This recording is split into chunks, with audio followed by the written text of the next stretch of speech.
முழு உடல் ஆரோக்கியத்துடன் இருப்பதாகவும் யாரும் பயப்பட வேண்டாம் எனவும் தெரிவித்துள்ள மதிமுக பொதுச் செயலாளர் வைகோ தமிழ்நாட்டிற்கு மேலும் சேவை செய்ய காத்திருப்பதாக உருக்கத்துடன் தெரிவித்துள்ளார்.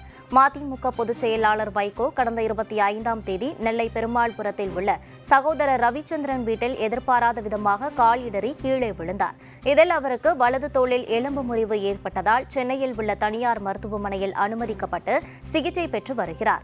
வைகோவுக்கு இன்று அறுவை சிகிச்சை நடைபெற இருப்பதாக அவரது மகன் துரை வைகோ தெரிவித்துள்ளார். இதற்கிடையில் மருத்துவமனையில் இருந்து வீடியோ மூலம் பேசிய வைகோ பல்வேறு காரணங்களுக்காக ஏறத்தாழ 7000 கிலோமீட்டர் வரை நடந்திருப்பதாகவும் ஆனால் கீழே விழுந்ததில்லை எனவும் தெரிவித்துள்ளார். தற்போது முழு ஆரோக்கியத்துடன் இருப்பதாகவும் யாரும் பயப்பட வேண்டாம் எனவும் கூறியுள்ள வைகோ தமிழ்நாட்டிற்கு மேலும் சேவை செய்ய காத்திருப்பதாக உருக்கத்துடன் தெரிவித்துள்ளார்.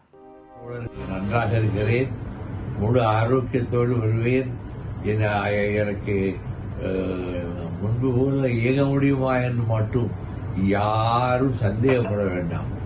நான் உழைப்பு என்பதற்கு இலக்கணமாக இருக்கக்கூடியவர் என்பதை கலைஞரே சொல்லியிருக்கிறார்.